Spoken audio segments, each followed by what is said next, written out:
apa yang kau suka. Merdeka belajar wujud yang nyata. Raih mimpimu juga cita-cita. Assalamualaikum warahmatullahi wabarakatuh. Waalaikumsalam warahmatullahi wabarakatuh. Nama saya Abing SPDMM.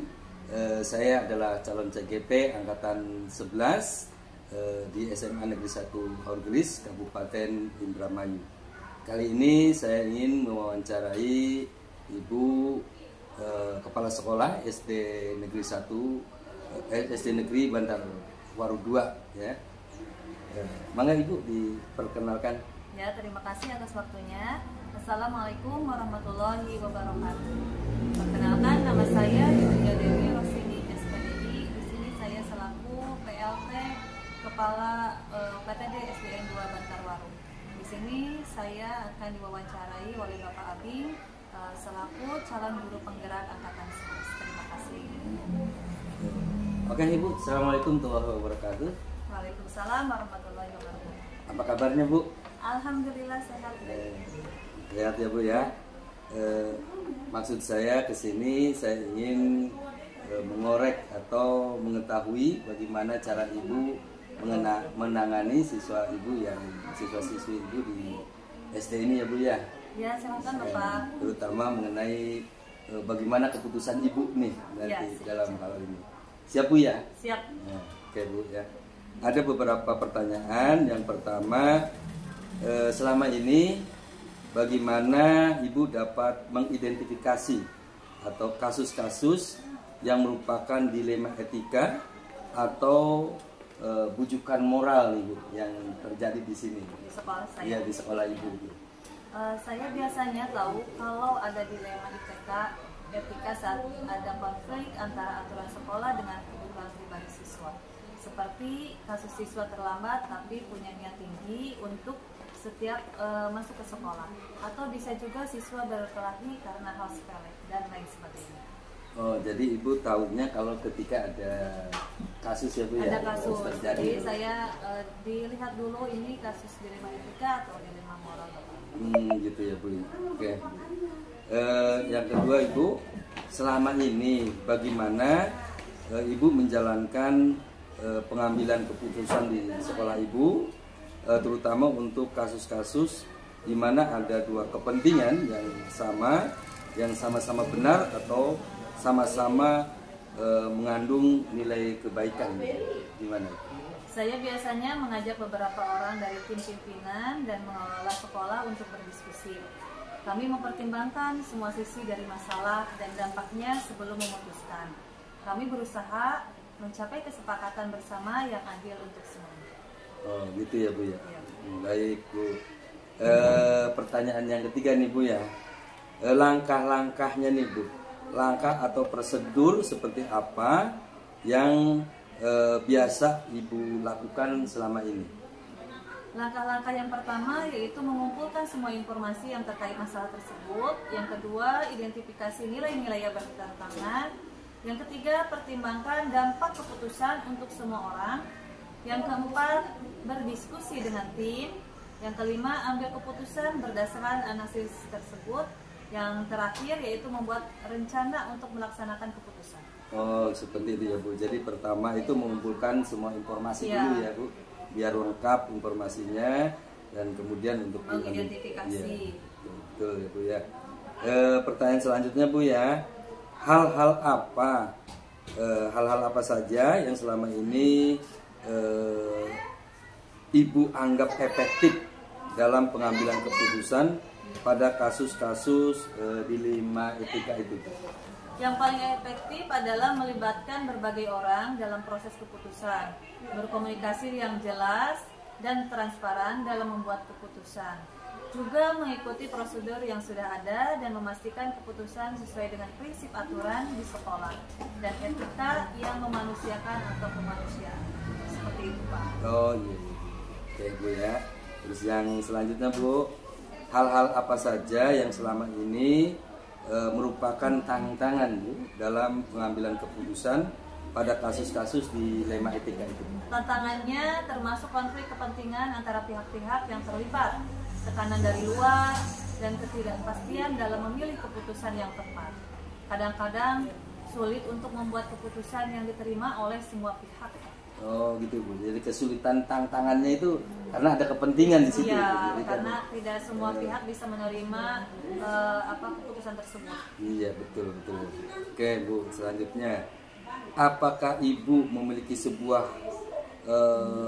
jadwal tertentu dalam sebuah penyelesaian kasus dilema etika?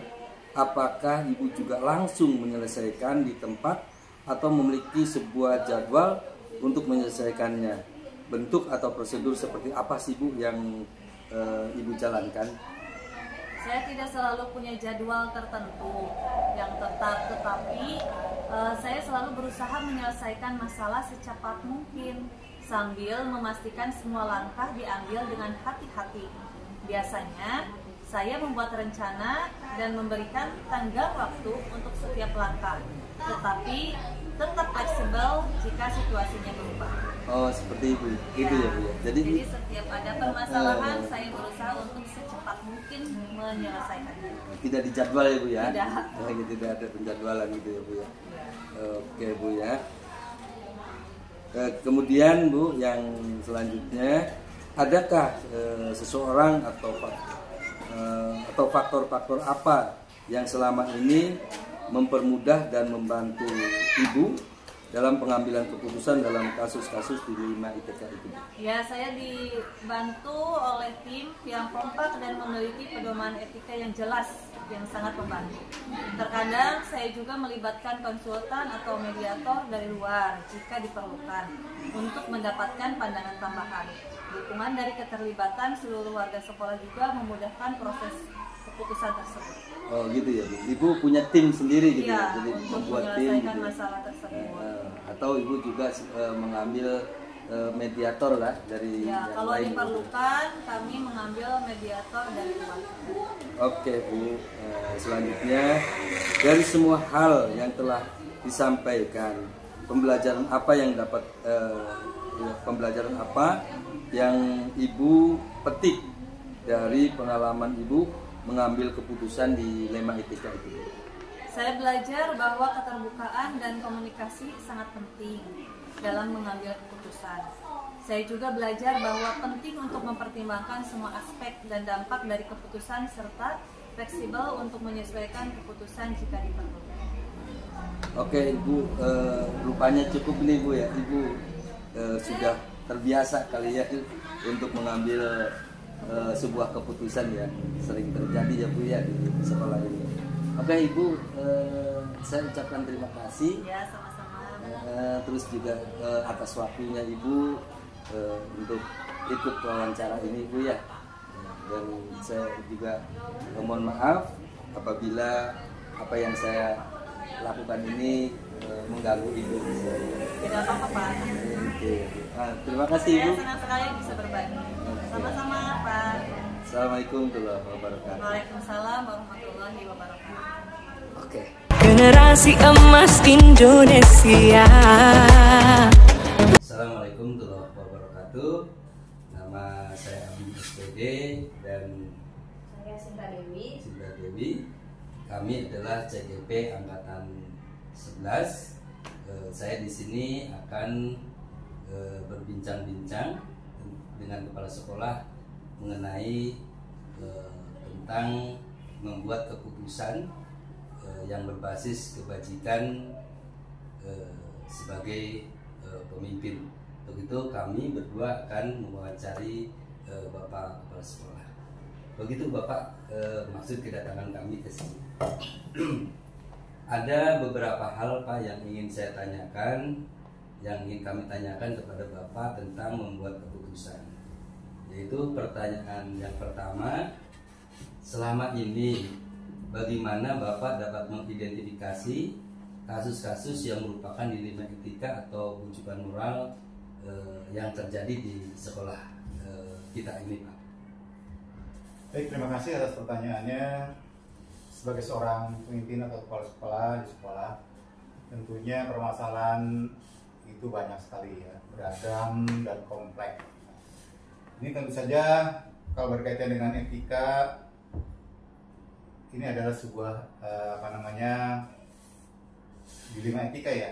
Dilema etika ini berkaitan dengan tadi ya, atau wujudkan moral ini berkaitan dengan apabila dikatakan dilema ya, apabila ada dua kepentingan, dua hal yang memang benar tapi kepentingannya ini berbeda. Gitu. Nah, ini tentu saja kita atau saya sebagai pemimpin tidak hanya sendiri ya untuk mengidentifikasi permasalahan itu, tapi juga mungkin dibantu oleh rekan-rekan yang lain seperti guru atau para wakasek ya. Itu dalam hal mengidentifikasi ya. Oke, berarti Bapak dalam memutuskan sebuah keputusan bahwa ini dilema etika atau ini keputusan moral, itu Bapak melibatkan guru lain. Barangkali Ibu Sinta mau menanya apa itu? Ya Bapak, pertanyaan yang kedua ya Pak ya. Selama ini bagaimana Bapak menjalankan pengambilan keputusan di sekolah Bapak, terutama untuk kasus-kasus di mana ada dua kepentingan yang sama-sama benar atau sama-sama mengandung nilai-nilai kebajikan? Oke, terima kasih ya. Nah, saya dalam mengambil keputusan di mana ada dua permasalahan atau dua kepentingan yang berbeda ya, sama-sama menganggapnya benar, tentu saja saya mempertimbangkan ya. Yang pertama, apakah itu permasalahannya ada bersifat pribadi atau itu bersifat mungkin ya kelompok atau sosial ya yang lebih besar. Kemudian juga kita harus juga mempertimbangkan rasa keadilan dari permasalahan ini ya, dampaknya dampaknya pihaknya itu gimana nantinya. Nah, itu ya, dampaknya seperti apa dari kedua pihak ini. Nah, begitu ya. Jadi itu kemudian juga kita tidak artinya dalam hal ini sendiri. Kita juga harus membuat pendapat atau keputusan ini juga melibatkan rekan-rekan ya, terutama para wakasek ya, atau guru-guru yang lebih senior ya, yang mungkin juga pernah mengalami atau memahami permasalahannya. Berarti ada pertimbangan terlebih dahulu ya Pak ya, sebelum keputusan itu diambil. Iya, betul. Oke, ini sebenarnya tadi udah jawab yang langkah yang ketiga ini, pertanyaan ketiga. Tapi mohon dipertegas lagi barangkali Bapak ya, tadi kan melibatkan ini. Langkah-langkah prosedur seperti apa sih Pak yang biasa Bapak lakukan selama ini?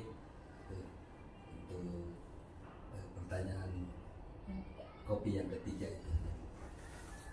Iya, langkah-langkahnya ya, pertama kita harus melihat permasalahan dari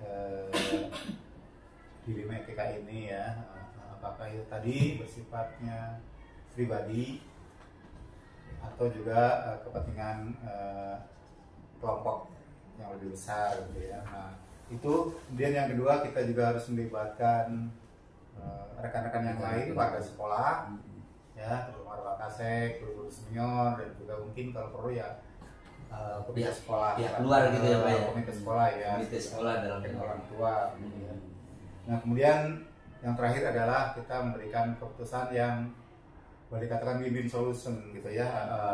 Jadi dua-duanya dalam pengertian yang bisa menerima ya apa yang menjadi keputusan ini gitu ya. Solution ya, bagaimanapun tidak ada keputusan yang bukan menang kalah ya Pak ya, yang putus, tapi menang-menang. Tidak ada yang mungkin artinya memuaskan kedua pihak ya, tapi kita melihat dampak yang lebih positif yang mana, dan juga diusahakan sedikit mungkin permasalahan ini yang artinya yang negatifnya atau yang merugikannya gitu ya. Siap. Barangkali Ibu Sinta dilanjut. Ya Pak, selanjutnya hal-hal apa saja yang selama ini Bapak anggap efektif dalam pengambilan keputusan pada kasus-kasus dilema etika? Jadi untuk apa yang dianggap efektifnya itu dalam mengambil keputusannya itu yang bagaimana? Yang efektif tentu saja ya, walaupun saya sebagai pimpinan tidak bersifat otoriter ya, kita harus artinya melibatkan rekan-rekan ya, guru-guru yang lain gitu ya, dan juga pihak mungkin kalau diperlukan gitu ya, kalau permasalahannya kompleks terlalu kompleks berarti kita melibatkan yang ya gitu. lebih jauh ya Pak lebih ya. jauh begitu ya. Jadi untuk minimalisir ya mungkin ya kekecewaan pada salah satu pihak gitu. Paling seperti itu. Jadi boleh dikatakan kedua belah pihak dapat menerima gitu ya keputusan yang sudah diambil. Artinya untuk meminimalisir gitu Pak ya, dampak yang ditimbulkan dari keputusan itu, jadi supaya legowo gitu ya Pak. lebih legowo gitu kan, melibatkan ya tadi. Kalau lebih kompleks berarti kan mengambil dari luar yang mungkin bisa untuk dijadikan rujukan gitu ya Pak. Oke Bapak, yang pertanyaan yang selanjutnya nih Pak, hal-hal apa saja selama ini merupakan tantangan dalam pengambilan keputusan pada kasus-kasus dilema itu? Tantangannya nih Pak, ini supaya apa ya, semuanya bisa diambil dengan baik. Baik ya, ini tantangan terberat bagi pengambil keputusan ya tentu saja adalah ya tadi apabila permasalahan ini sama-sama benar ya, sama-sama kuat gitu ya. Nah ini yang harus kita cari adalah bagaimana tadi menyelesaikan permasalahan ini sehingga tidak menyebabkan salah satu pihak itu merasa dirugikan gitu ya. Jadi kita harus terus memberikan pemahaman yang sebaik-baiknya kepada kedua belah pihak. Bagaimanapun keputusan itu harus diambil. Bu Sita, selanjutnya di sini apakah Bapak memiliki tata kelola atau jadwal tertentu dalam sebuah penyelesaian kasus dilema etika? Apakah Bapak langsung menyelesaikannya di tempat atau memiliki sebuah jadwal untuk menyelesaikannya? Bentuk atau prosedurnya seperti apa Pak yang Bapak jalankan? Jadi ada jadwal khusus tidak Pak, atau langsung di tempat langsung diselesaikan? Ada masalah sekarang, selesaikan sekarang, atau ada jadwal khusus misalnya besok atau kapan? Jadwal. Saya kira ini tergantung daripada permasalahan ya. Kasusnya Pak ya. Kalau permasalahannya bersifat penting dan mendesak ya, atau bahasa ini yang urgen ya, itu harus kita selesaikan secepat mungkin dan sebaik-baiknya gitu ya. Nah kalau permasalahan ini sifatnya tadi ya kegiatan-kegiatan rutin gitu ya, anak begini ya, gitu. Ada jadwal bisa ya Pak ya? Iya. Iya, kalau yang sifatnya tentu kompleks ya, artinya tidak hanya melibatkan 1-2 orang guru gitu ya, atau juga mungkin pada artinya kasus-kasus yang tidak melibatkan banyak orang. Nah tentu kita harus lebih banyak ini dibuat jadwal misalnya setiap hari Senin ada briefing gitu ya Pak ya. Nah iya, briefing juga ya tadi ya, kita ada rapat kalau penting, kalau itu harus diketahui oleh semua orang dan lain sebagainya gitu ya. Ada waktu-waktu tertentu ya. Jadi mungkin bisa dijadwal ya Pak ya, atau tergantung situasi dan kasusnya. Oke Bapak, ada pertanyaan selanjutnya. Adakah seseorang atau faktor-faktor apa yang selama ini mempermudah atau membantu Bapak dalam pengambilan keputusan dalam kasus-kasus dilema etika? Ya, katanya tadi dengan seseorang atau faktor-faktor apa saja ya, yang bisa membantu dalam menyelesaikan sebuah permasalahan dilema etika. Tentu ya kita ya kalau bisa diselesaikan oleh sendiri ya sendiri ya, kalau tidak mungkin agak sifatnya dia lebih kompleks kan, lebih luas, makanya kita harus melibatkan warga sekolah. Kemudian kalau berkaitan dengan misalnya dengan siswa ya kita harus melibatkan wali kelas, guru BP dan sebagainya. Kalau ada kaitannya juga dengan artinya di luar kaitan sedikit dengan di luar sekolah gitu ya, artinya dalam artian yang lebih kompleks gitu, maka kita tentu saja harus dengan bantuan pihak dari Pihak ke luar, sekolah, ya. sekolah, Ini juga mungkin Wakasep, ya, yang guru. lainnya, gitu ya, supaya kita bisa artinya diselesaikan dengan lebih tuntas. Dan ini menjadi sebuah keputusan bersama yang kita ambil. Ya, terakhir belum. Yang terakhir ya Bapak ya, dari semua yang sudah disampaikan, pembelajaran apa yang dapat Bapak petik dari pengalaman Bapak dalam mengambil keputusan di dilema etika ini? Selama saya mengambil keputusan di dilema etika, saya mendapatkan pelajaran bahwa untuk memutuskan sebuah kasus di dilema etika itu tidak mudah ya. Kita harus memperhatikan berbagai hal, mulai dari tadi ya tingkat daripada Kerumitan gitu ya, tingkat permasalahan, kemudian dampaknya juga ya, kemudian juga kita ya,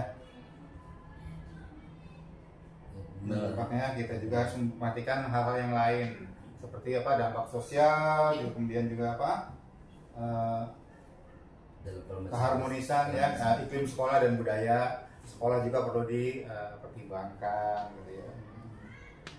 Dan kita senantiasa terus menjalin komunikasi dan kerjasama dengan berbagai pihak ya, keluarga sekolah, agar sama-sama ya kita bisa hadapi bersama ya Pak ya. Menghadapi bersama kasus-kasus yang terjadi begitu.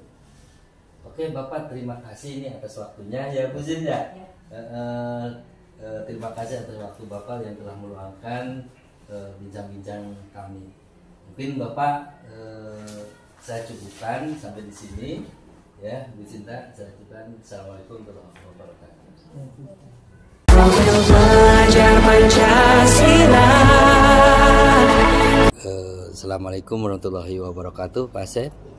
Waalaikumsalam warahmatullahi wabarakatuh, Pak Adi. Punten, ada waktu nih, saya mau ada hal yang ditanyakan nih ke Siap. Bapak Asep. Oh siap, mangga Pak Adi. Yaitu tentang sebuah keputusan di sekolah Pak Asep. Bagaimana Pak Asep cara nangani? Siap ya Pak Asep ya? Siap, mangga Pak Adi. Pak Asep, selama ini bagaimana Bapak dapat mengidentifikasi kasus-kasus yang merupakan dilema etika atau bujukan moral, Pak? Oh begitu ya Pak Bing, pertanyaannya. Begini Pak Bing, untuk mengetahui jenis kasus yang kami hadapi, yaitu dengan melihat kepentingannya apakah benar atau salah. Jika kasus dilema etika itu kedua posisi sama-sama benar, tapi kepentingan itu bisa bertentangan. Tetapi kalau kedua kepentingan tadi salah satunya melanggar hukum, maka dipastikan itu termasuk kasus bujukan moral, Pak Bing. Oh gitu ya Pak ya. Jadi untuk mengetahui jenis kasus yang dihadapi gitu ya Pak ya. Iya. Oke Pak, yang kedua Pak, ini selama ini bagaimana Bapak menjalankan pengambilan keputusan di sekolah Bapak, terutama kasus-kasus di mana ada dua kepentingan nih Pak ya, yang sama-sama benar atau sama-sama mengandung nilai kebajikan. Oh begitu ya. Iya. Jadi begini Pak Bing, untuk kasus dilema etika di mana kedua kepentingan sama-sama benar, saya memperhatikan apakah masalah tersebut tinggi rendahnya muatan kepentingan. Misalnya apakah itu kepentingan pribadi, kelompok, kesetiaan, kebenaran atau kejujuran, jangka pendek atau jangka panjang. Di samping itu, saya juga memperhatikan sejauh mana dampak yang ditimbulkan dalam pengambilan keputusan tersebut, Pak Bing. Oh gitu ya Pak, cara Bapak mengambil keputusan. Kemudian Pak, yang ketiga, langkah atau prosedur seperti apa yang bisa Bapak lakukan selama ini? Untuk langkah-langkahnya begini Pak Bing, selama ini dalam pengambilan keputusan yang kami lakukan, pertama-tama tentu kita melihat kasus ini bersinggungan dengan apa saja dan sejauh mana nilai-nilai itu yang bertentangan. Yang kedua, kira-kira kita melihat siapa yang terlibat di dalam permasalahan tersebut. Yang ketiga, kami melakukan pengumpulan data berupa fakta apa saja yang sudah ada yang terjadi karena kemudian kami analisa dengan paradigma yang terjadi. Nah, di sini setelah kita tahu faktanya, kita lihat kebenaran-kebenaran atau salah. Kemudian setelah itu kita melakukan pengambilan keputusan. Kemudian setelah itu kita lakukan refleksi, apakah keputusan yang kita ambil itu sesuai dengan kaidah norma yang ada dan semua pihak dapat menerimanya. Begitu Pak Bing. Oh, begitu ya Pak ya. Sekarang ini yang keempat Pak. Ini Pak, hal apa saja yang selama ini Bapak anggap efektif dalam pengambilan keputusan pada kasus-kasus dilema etika Pak? Iya, dalam hal ini, dalam kasus dilema etika dikatakan apabila sesuai dengan nilai-nilai dan tidak menimbulkan masalah di kemudian hari, saya kategorikan efektif dalam pengambilan keputusan Pak Bing. Oh gitu ya Pak ya. Baik Pak. Terus hal apa saja ya nih Pak yang selama ini merupakan tantangan dalam pengambilan keputusan pada kasus-kasus dilema etika? Terus terang Pak Bing, saya banyak tantangan yang dihadapi ketika saya memimpin sekolah ini. Terutama tantangan yang terbesar tentunya datang dari pihak yang terlibat dalam memutuskan suatu permasalahan, yaitu bagaimana upaya mempersatukan pemikiran dan kesepakatan yang memerlukan waktu yang begitu panjang untuk menyamakannya. Di samping itu juga kami harus dapat memilih dan memilah solusi demi solusi yang disampaikan untuk kami jadikan sebuah jawaban yang dapat diterima semua orang Pak Bing. Oh gitu Pak ya. Nah Pak, ini saya semakin penasaran aja nih Pak. Apakah Bapak memiliki sebuah tata kelola Pak atau jadwal tertentu dalam sebuah penyelesaian kasus dilema etika? Apakah Bapak langsung menyelesaikan di tempat atau memiliki sebuah jadwal untuk menyelesaikan bentuk atau prosedur seperti apa nih Pak yang dijalankan Pak? Kalau langkah-langkah yang saya tempuh, jadwal tergantung kondisi kasus yang terjadi. Kadangkala ada keputusan yang harus kita putuskan segera, tetapi ada juga keputusan yang bisa kita undur. Kalau sifatnya yang segera berarti kita tidak boleh membuat jadwal harus kita putuskan segera. Kalau masalah itu masih bisa kita tunda keputusannya, maka kita buat jadwal tertentu Pak Bing, supaya hasil keputusannya efektif dan efisien. Begitu Pak Bing. Oh gitu Pak, tergantung kasus ya Pak ya? Iya. Ini Pak yang ketujuh nih Pak, adakah seseorang atau faktor-faktor apa yang selama ini mempermudah atau membantu Bapak dalam pengambilan keputusan dalam kasus-kasus dilema etika Pak? Faktor-faktornya ya Pak Bing, begini Pak Bing, tergantung permasalahan yang dihadapi. Kadang-kadang kita melibatkan semua guru dalam pengambilan keputusan. Terkadang juga hanya melibatkan beberapa guru atau wali kelas, atau juga guru BK, wakil kepala sekolah. Kadang-kadang juga melibatkan komite sekolah jika permasalahan ini menyangkut kepentingan orang tua siswa. Dan bahkan kami juga meminta saran dari pengawas sekolah sebagai atasan kami dalam pengawasan dan pembinaan. Begitu Pak Abi. Oh gitu Pak ya. Jadi Bapak bisa berkoordinasi dengan teman-teman lain ya Pak? Iya. Pihak luar ya Pak ya? Iya. Untuk menyelesaikan masalah itu. Yeah. Nah ini yang terakhir nih Pak ya. Iya. Dari semua hal yang telah disampaikan tadi, pembelajaran apa yang dapat Bapak petik dari pengalaman Bapak mengambil keputusan dilema etika Pak? Oh begitu ya, pengalaman saya itu pertama dalam mengidentifikasi kasus yang terjadi harus dilakukan dengan pemikiran yang matang Pak Abi. Apakah termasuk kasus dilema etika atau bujukan moral? Kemudian ada kasus yang perlu diselesaikan segera, yang perlu saya putuskan sendiri, atau beberapa kasus yang diselesaikan secara kolektif. Selanjutnya dalam pengambilan keputusan saya harus memastikan kepentingan kedua sisi agar tidak menimbulkan gejolak yang berkelanjutan. Begitu Pak Abi. Baik, berarti seperti itu ya Pak keputusan Iya. Oke Pak, terima kasih ini Pak atas waktunya Bapak berbincang-bincang dengan saya Pak ya. Sama-sama Pak Abing, terima kasih banyak. Mudah-mudahan sekolah Bapak bisa lebih tertata lagi ya Pak dalam mengambil keputusan. Amin. Terima kasih Pak. Assalamualaikum warahmatullahi wabarakatuh. Waalaikumsalam warahmatullahi wabarakatuh. Tanamkan di dalam dada